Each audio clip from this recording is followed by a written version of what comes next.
Good morning, everyone. Let's do some prayers and then go to our Yog Sutras.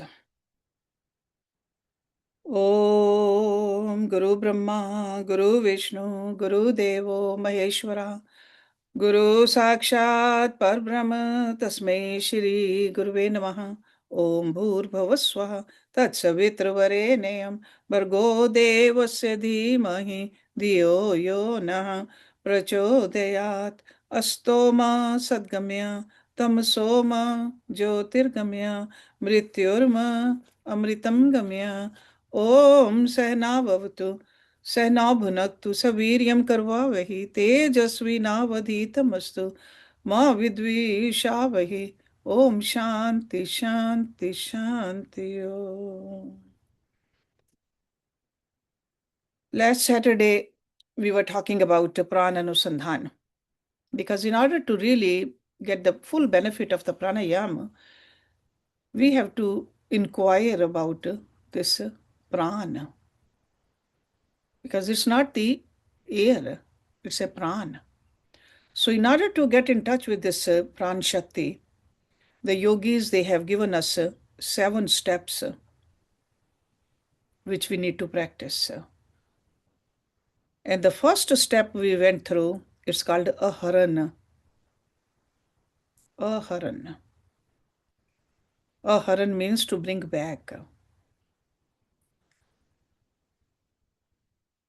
So it involves bringing our Pran Shakti back to its home base, precisely our body. We all know mind and Pran, they live together, work together. When the mind is scattered, Pran is scattered.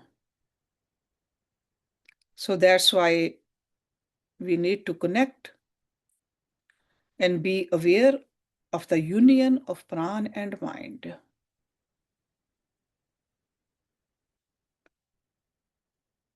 So do not mistake this for a breathing exercise.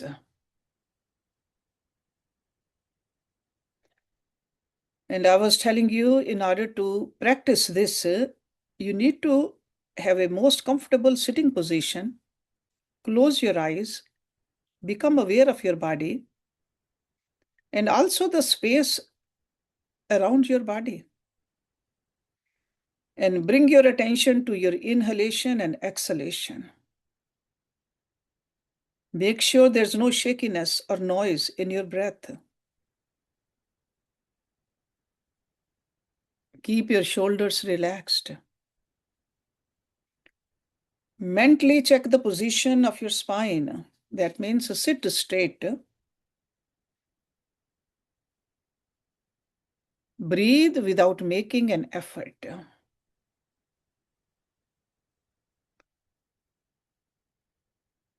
So if your mind is not fully engaged in experiencing this movement, instead it's chasing the objects of your thoughts, you will feel the choppiness in your breath.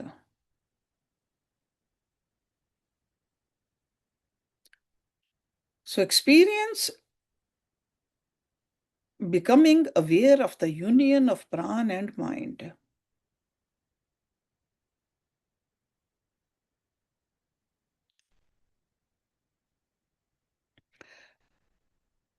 Pulling the Pran and mind back to the center of the heart should become an effortless process eventually. Because Aharan involves witnessing the smooth flow of the inhalation and exhalation. So you need to maintain this awareness for a few minutes and then move to the next part. The next step is called Samikaran. That means equalizing. It involves creating a condition where the quietude of the body is equal to that of the breath. And this is accomplished by witnessing the presence of the mind and Pran in different parts of the body.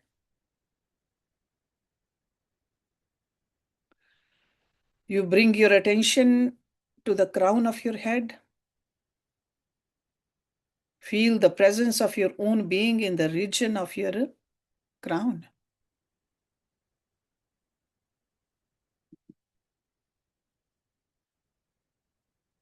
You have to make sure that you don't put any pressure on your eyes. And do not imagine yourself in a particular form or shape. This is simply a feeling of presence.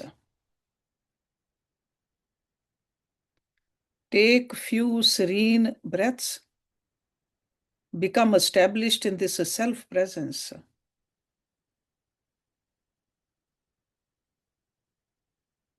It's a feeling of I amness.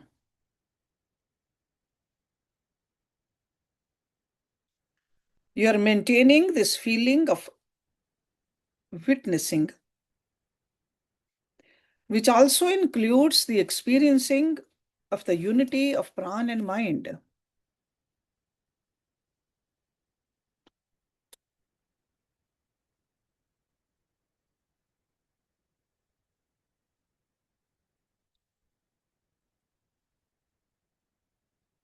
You got to feel that part of your body, that region is filled with prana.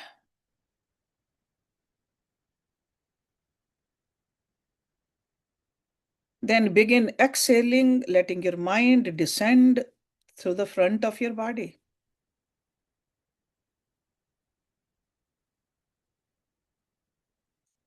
First to your forehead, then to the center between your eyebrows, nostril, throat, heart, sternum, navel center, pelvis, all the way to your perineum.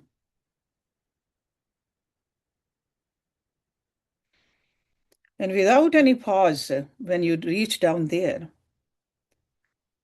begin inhaling with the awareness of ascending through the back of your body.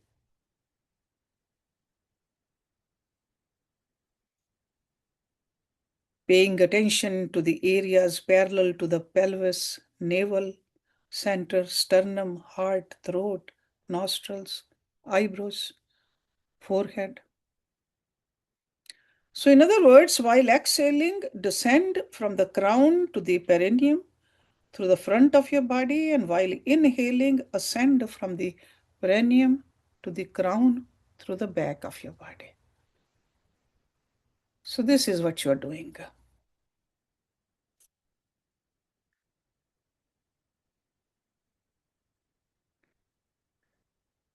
Emphasizing the process of witnessing yourself.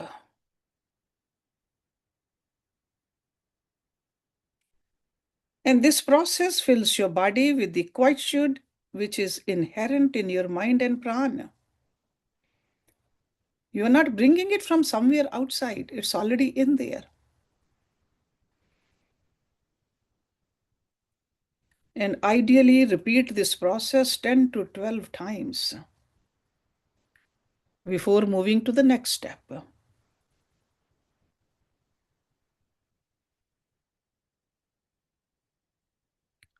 So the third step is called Dirgha Prashwas step. Dirgha Prashwas. Exhalation is longer than the inhalation in this third step. Dirgha means long. Prashwas means exhalation. So the name itself tells us what we are doing here. So once again, feel your breath descending from the crown of the head to the perineum with the exhalation, and ascending from the perineum to the crown with the inhalation. But this time, do not differentiate between the front and the back of the body.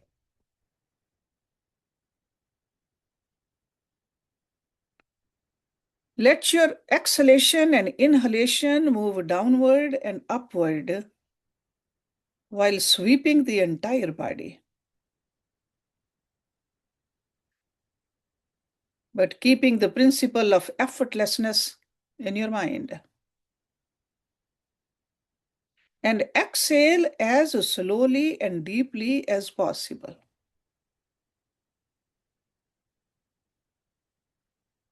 So that's how you can lengthen the exhalation.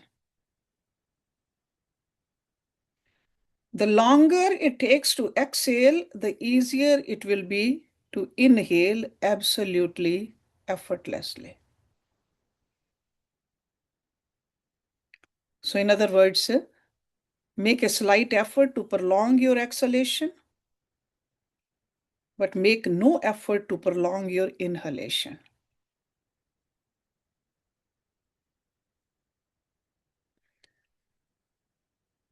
And in attempting to prolong the exhalation, do not push yourself too hard, because that will cause discomfort in the region of your heart. And that will create tension in the lungs and diaphragm. You don't want to do that, because you'll be gasping for air then, rushing to inhale, and the serenity will go away. So practice steadily at a comfortable pace while applying the principle of effortless effort.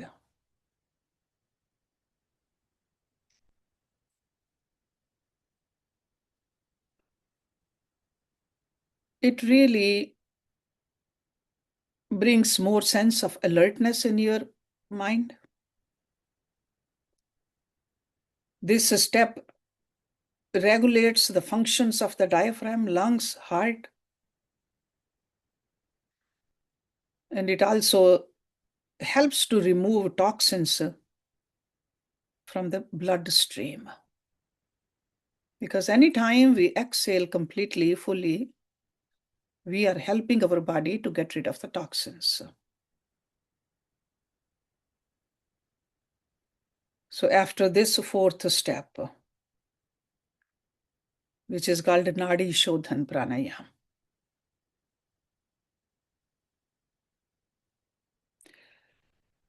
and the distinguishing feature of this is that you inhale through one nostril and exhale from the other.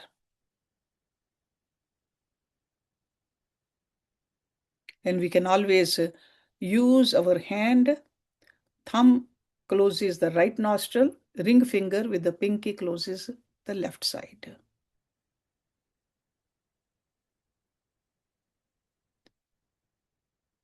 So you inhale through one nostril, exhale from the other, and you got to do it sitting down with your head, neck, and trunk comfortably erect. And after a deep inhalation, close your right nostril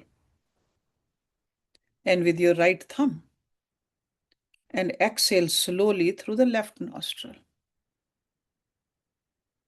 And at the end of the exhalation, close your left nostril with your ring finger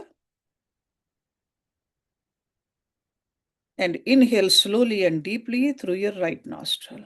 So it's like an alternate breathing, it's called also. And again, at the end of inhalation, close your right nostril and exhale through the left. So from one side, you're inhaling, and the opposite side, you're exhaling. And following this pattern, exhale 3 times through the left nostril and inhale 3 times through the right nostril. And that completes one cycle. Then take normal breath through both nostrils, and then start the second cycle.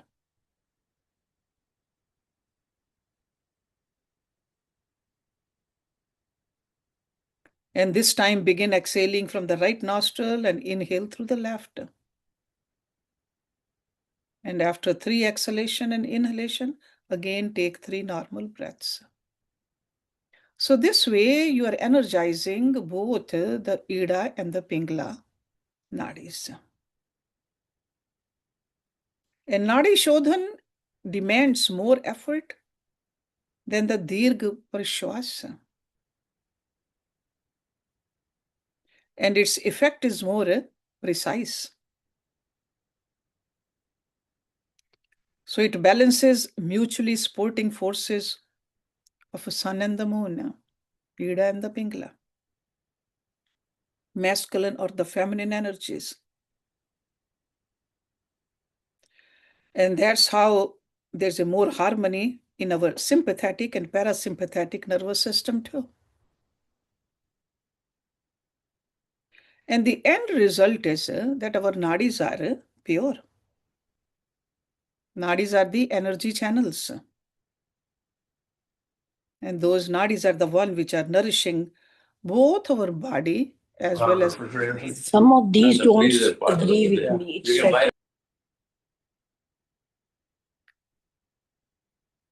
the fifth step after that. Anulom pranayam. That means to follow the same trail. Anulom. In this, you exhale and inhale through the same nostril, rapidly and forcefully.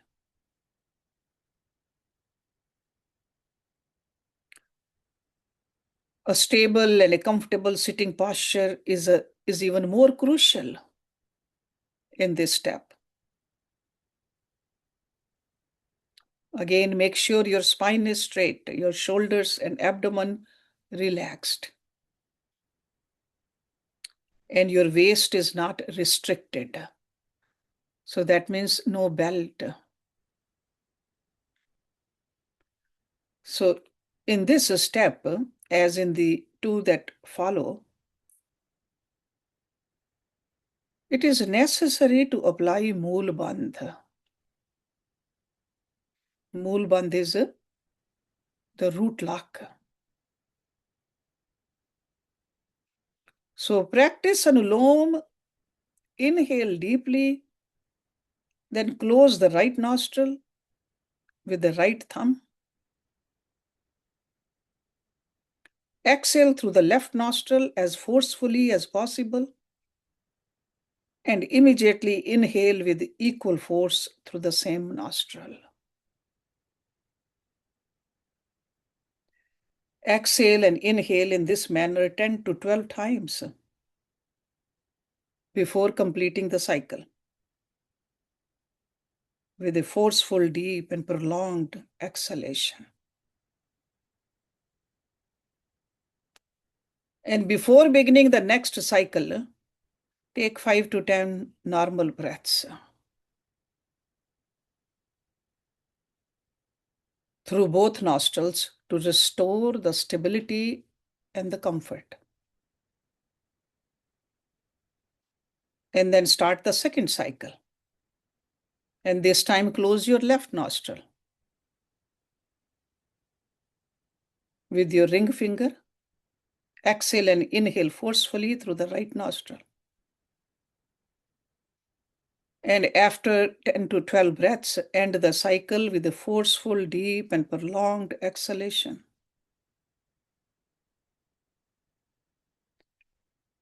And once again, take 5 to 10 normal breaths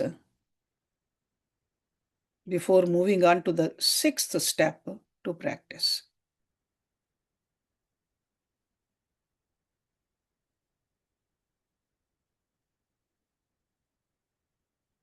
In this Anulom and the Vilom and the Pratilom, you are strengthening your nervous system and you're igniting the fire at the navel center.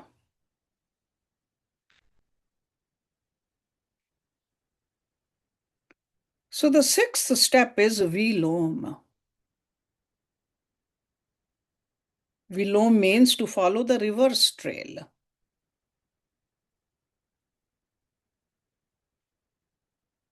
In this step, you exhale from one nostril and inhale from the other. And both inhalation and exhalation are rapid and forceful.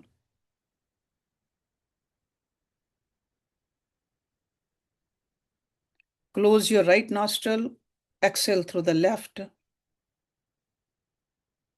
At the end of the exhalation, close the left nostril and inhale forcefully through the right.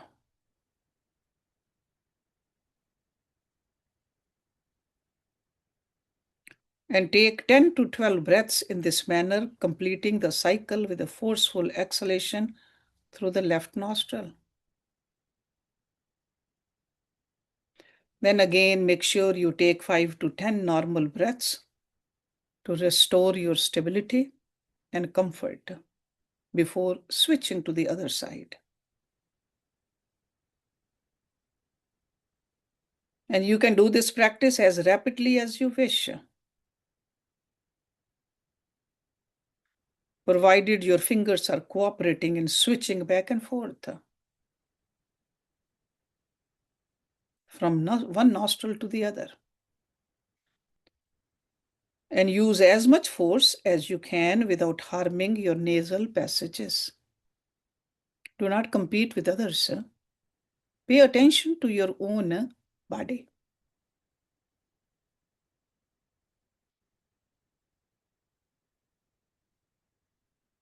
And the seventh and the final step is pratilom. Pratilom means to switch the trails back and forth.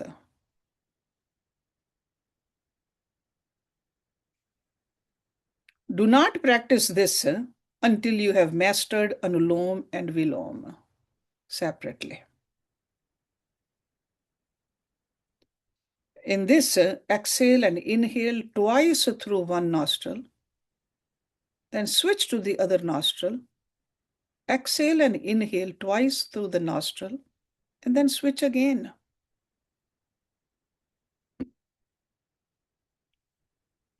And again, exhalation and inhalation are rapid and forceful.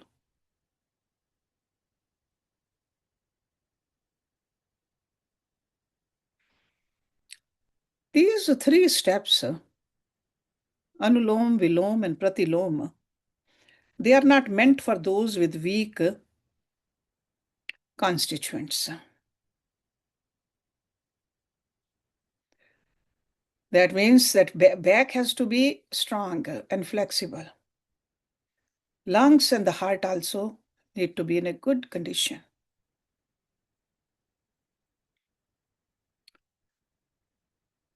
So if you find weakness in your body, just practice the first initial steps. Become strong enough to practice the last one, especially the last one. Okay, so these are the 7 steps to get in touch with your pran also, mind also. You can do one step at a time. Just for 1 week, do only one step, then add another step. Then practice for some time, then add another step. So now you have the details about this pran anusandhan. So I only gave you how to do it, but you have to take the time out. Don't do it in a hurry. It's very important and very strong and subtle practice.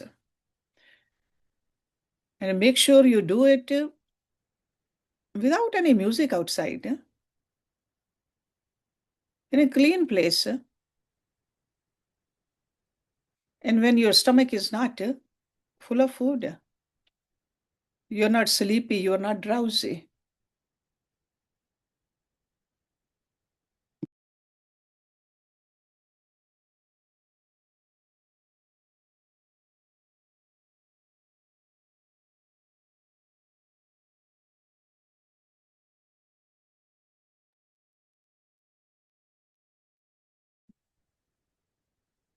So let's look at one of the pranayama which he mentions, because this was just a added information to further your pranayama practice, this pran anusandhan. Okay. Verse number 50, because that's where we left our class last time. So it's chapter 2, verse 50. बाहे अभ्यंतर स्तंभ वृत्ति देश काल संख्या भी परिदृष्टो दीर्घ सूक्ष्मा. Bahe means external. That means outside the body. Abhyantar, internal, inside the body. Satambha, suddenly immobilizing. So that means stopping wherever it is. Satambha. Vritti, movement. Desh means the place or the space. Kal is the time. Sankhya bhi, that means numbers. Paridrishtoho, fully seen. So that means when we survey something in every respect, from every direction, paridrishto. Dirgha, long, prolonged. Suksham means subtle. So he says pranayam with breath retention could be threefold. External, internal, or stopping the breath wherever it is. And each is monitored by space, time, and number. And each is characterized by its length and subtlety. So over here, Rishi Patanjali is talking about kumbhak. So three kinds, external, internal, and satambha. Kumbhak is a breath retention. So it could be external kumbhak, it could be internal kumbhak, or it could be satambha vritti kumbhak.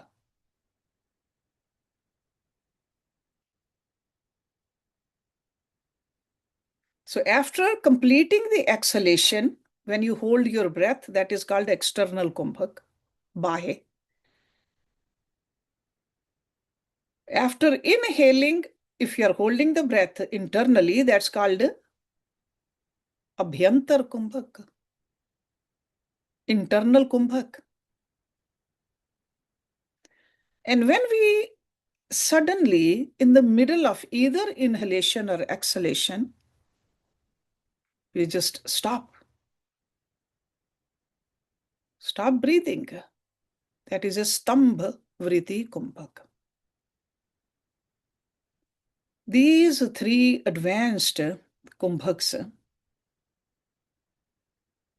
are steps toward meditation and samadhi.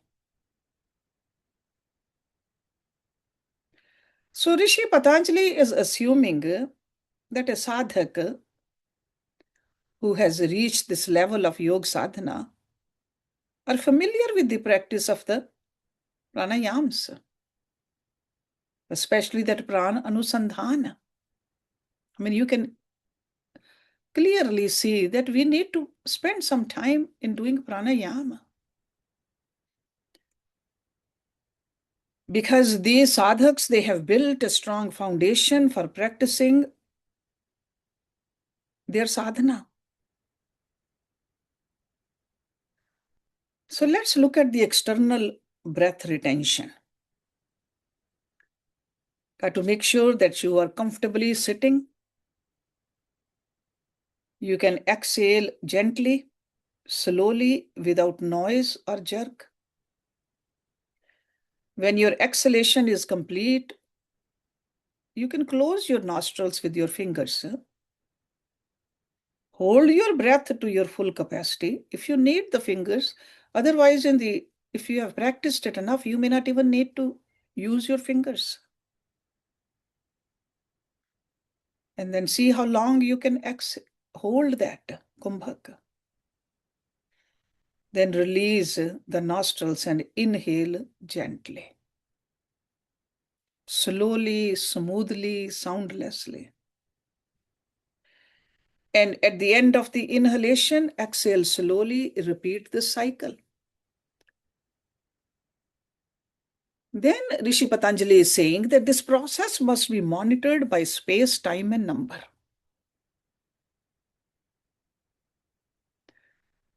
Desh, Kal, Sankhya. Monitoring this by space means becoming aware of the regions of the body where you feel your exhalation begin. In the initial stages, the yoga teachers or the gurus, they always tell us to put your hand on the stomach. When you inhale, feel the expansion. When you exhale, make sure you feel that you're emptying first your stomach and see where that breath is going, the air is going. Because as you continue exhaling, your breath moves away from the place where it began until it reaches a particular point in the space outside of your body. Because where is that breath going? Where is that energy going? Pay attention to that. Maintain awareness of that point in that space while retaining your breath. And at the culmination of the retention, begin inhaling from the exact point in space where you can find your breath outside of your body. And continue until you reach the space inside your body where your exhalation began. So in other words, you are bringing your mind and connecting it with the breath. Do not let your mind wander. Keep your mind with the breath. And at the completion of your inhalation, begin the next cycle of external retention. And this is how this external breath retention is monitored. And who is monitoring it? Our mind is monitoring it. So practicing external breath retention while observing the area covered by the practice, both the inside of your body and outside of your body. It becomes very easy for practitioners who have practiced the Prananu sandhan steps. Otherwise, it becomes very difficult if we have not paid much attention to those or practiced those steps. And monitoring by time,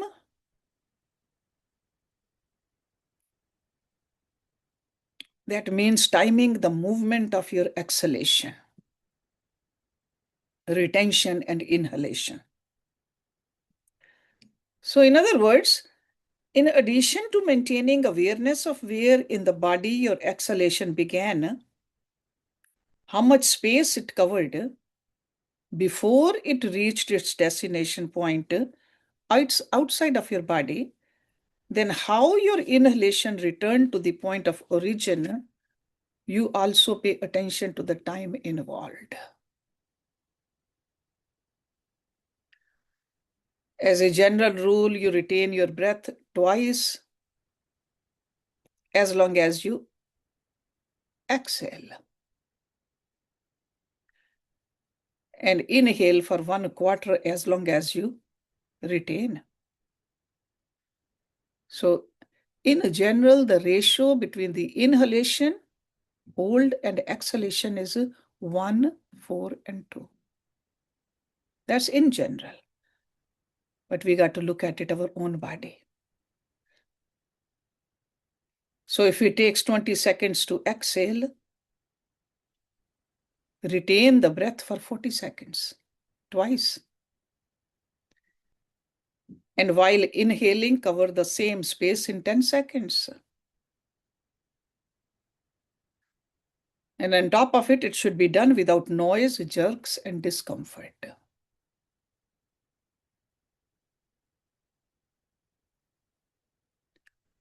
And monitoring by number is the next step. Even though Rishi Patanjali mentions number as a tool for monitoring the breath because he used the word Sankhya.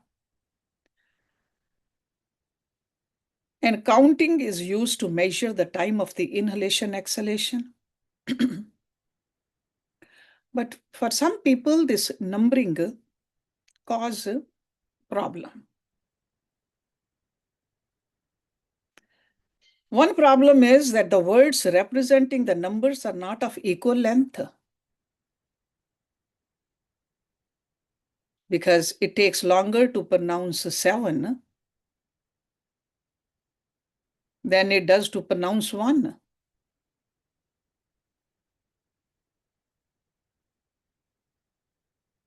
And if you want to pronounce 27, it's even take longer.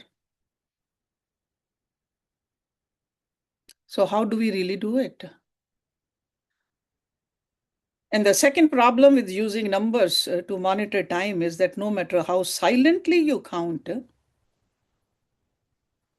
our mental articulation of the words corresponding to the numbers will create jerks in your breath.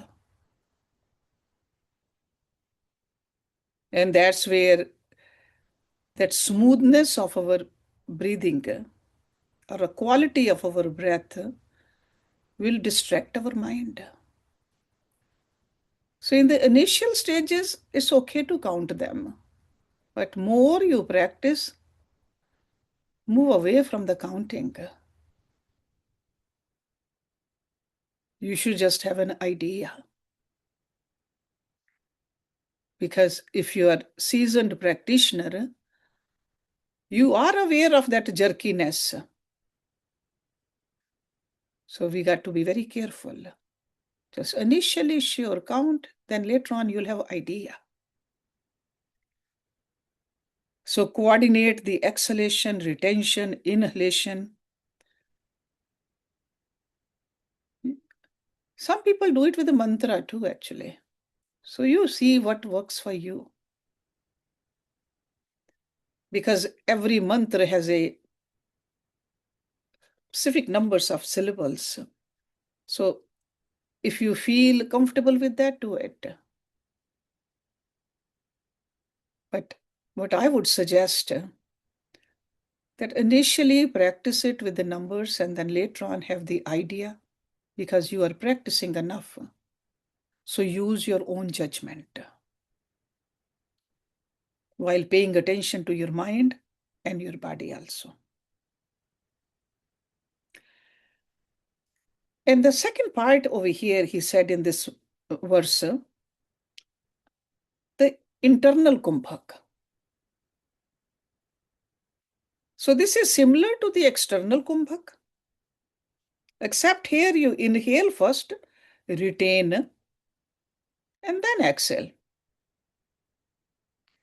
And the same rules which we talked about for the Bahya Kumbhak, the Antar Kumbhak also follow the same thing. So both Kumbhaks are very important. And the third one, when he says Satam Vriti Kumbhak, that is the most complex and difficult. Because in this practice, you retain your breath in the middle of the inhalation or the exhalation. You have not fully inhaled, but you are doing the kumbhak, or you have not fully exhaled and you are doing the kumbhak. So retaining your breath in the middle of an inhalation is easier than retaining it in the middle of the exhalation. Retaining the breath in the middle of both inhalation and exhalation is extraordinarily difficult, actually. So that's why practice this. Practice the previous ones first, I would suggest. But when you become a master of your own breath, in fact, yogis, they even proclaim that if you have become the master of your breath, you have conquered death.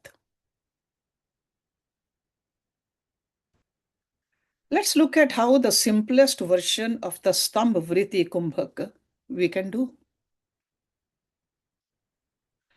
The standard rules you must follow: sitting straight, shoulders relaxed, back straight. Monitor your inhalation, retention, exhalation. Know your space and time. And as always, inhale gently, smoothly, without noise or jerk. And in the middle of the inhaling, stop your breath. Right in the middle. You can inhale more, but before even finishing the inhalation, stop your breath. Retain it 4 times longer than you inhaled. So stop wherever you are. Then inhale again. Because after doing the kumbhak, because you did not inhale completely, you inhale again and retain again 4 times longer. And then the third inhalation. So at the end of the second retention, exhale as long as both the inhalation combined.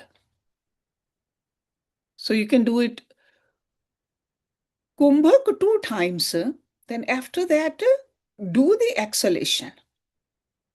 But make sure now exhalation is twice as long, because it has to be the combination of those two. So monitoring your breath by the number of mantra can help us in the practice of stambha vritti.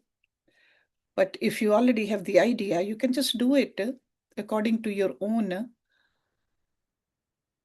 guesswork also, because you have practiced enough.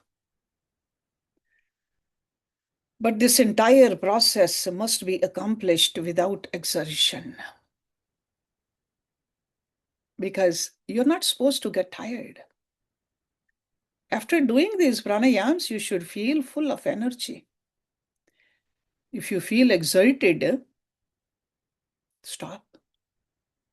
Take few normal breaths. And then maybe you can repeat that cycle again, but watch what really happens. So practicing these 3 kumbhaks, external kumbhak, internal kumbhak, and stambha vritti kumbhak, you will see that your inhalation, your exhalation, or your retention, they all improve. You are able to inhale, exhale, retain for a longer period of time, which is called dirgha, without discomfort. And as this practice becomes refined, wonderful thing happens. You are able to feel and touch your pranamay kosha. Because we are constantly in touch with our annamay kosha. We all know that that is the grossest of the sheath. And we don't pay much attention to the pranamay kosha. And in actuality, pranic sheath or the pranamay kosh is the one which supports our body internally. That's how we become aware of the deeper dimensions of our existence. Because we want to just pierce through all these quickly without paying attention to the next level. And we don't find any success in knowing who we are, even though that soul is right there. We don't have to bring it from anywhere outside. But we have not paid attention or practiced enough to pierce through these subtler sheaths. So when we do pranayam like that, we really learn to use the power of Pran Shakti. Pran Shakti is the one which is really ruling our inner world. With the help of this Pran Shakti, we are able to take our mental clarity, and our concentration to a new height. As a student of yoga, our goal is to cultivate a clear, calm, tranquil, and one-pointed mind. That is our goal. Because only then we can turn our calm and one-pointed mind inward and allow it to bathe in the luminosity of our core being, which we call soul or the Atma. And the longer our mind is infused with the luminosity of our core being, the less chance we have of being affected by our deep rooted habits. This is how we recapture our innate power of discernment. That's how we become strong. That's how we conquer our most dreaded sanskars. And the most dreaded sanskar is what? Avidya. Avidya is the root of all the other problems. Ignorance. And to help us accomplish this, Rishi Patanjali prescribes a simple yet highly potent pranayama in the next sutra. And next sutra is 51. बाह्ये अभ्यंतर विषय आक्षेपी chaturtha. Bahya means external, abhyantar internal, vishay means the object or domain, akshepi that which transcends, chaturtha fourth. So the fourth pranayam transcends the domain of external and internal pranayams. So next time when we are together, we will look at this verse. What does he really mean by this? Chaturtha. Om Purnamada Purnamidam Purnat Purnamudachyate Purnasya Purnamadaye Purnameva Vishishyate Om Shanti Shanti Shanti Om. Thank you very much.